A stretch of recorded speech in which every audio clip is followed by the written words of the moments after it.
If you see this compressor now, I've opened it completely. If you look at this very piston, the color is completely intact.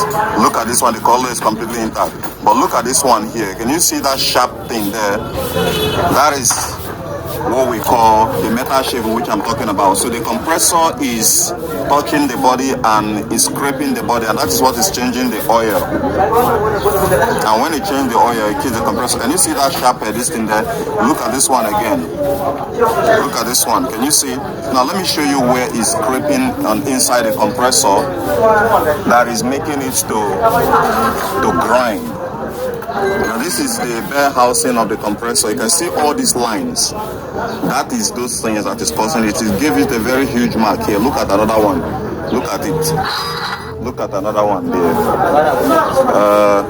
Look at it. So it's all over the place. But let me replace this guy here.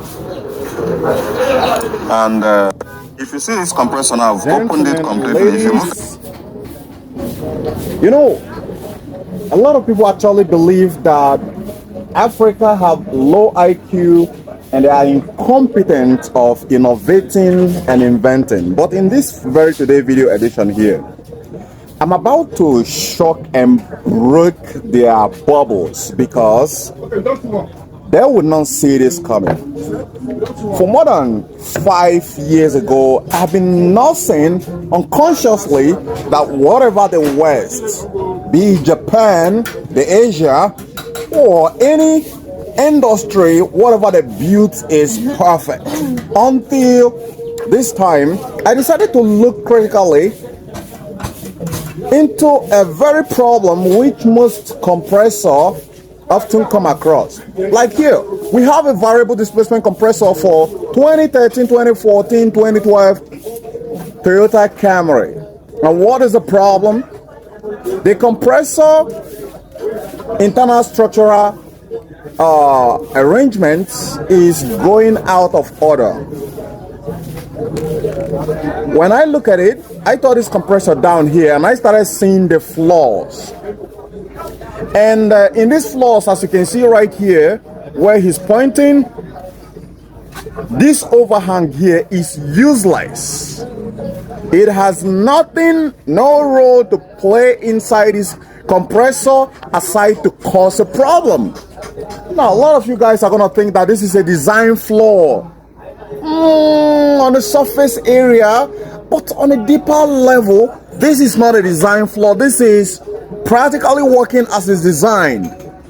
By any little mistake from the technician who installed the very compressor here, that overhang will start wiggling its tail and start gorging on the bare housing. And when it starts gorging on the bare housing, what happened? The oil start discolorating. And when that oil started discolorating, guess what happens next?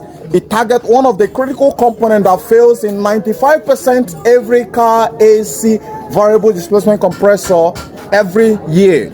And what is that? Which is the solenoid control valve. It targets it and it kills it. And what happens? Boom! You toss it off and you throw it away. So, what is actually going to be the real solution? The solution is going to be chopping off that overhang, because that overhang is useless, and as much as possible try to make this very whole section, which you can see right here, that base part right there, you chop it off. When you chop it off, grind it and smooth it, so no matter how it tries to dance, when it starts wiggling, it doesn't touch the bare housing.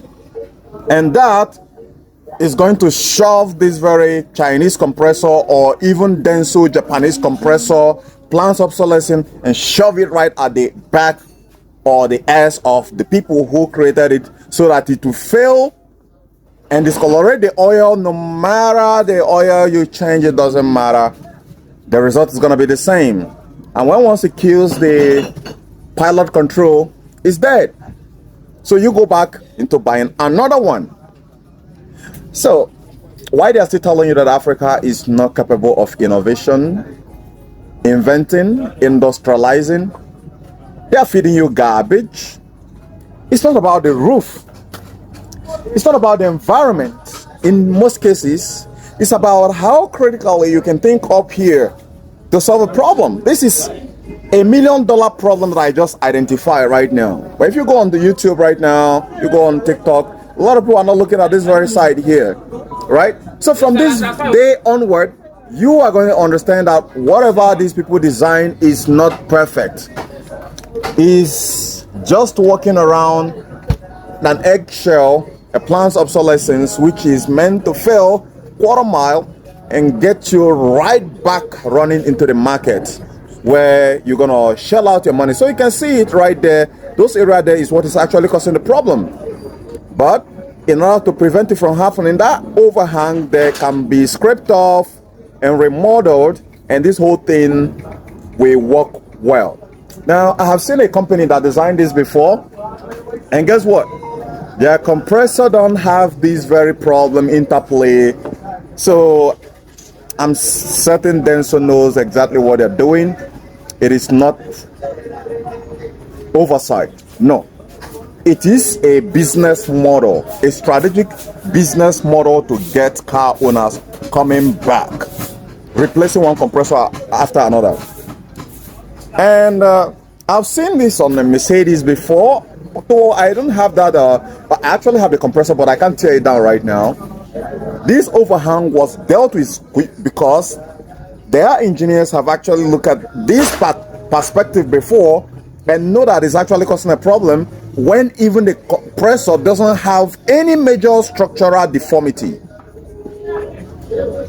So guys,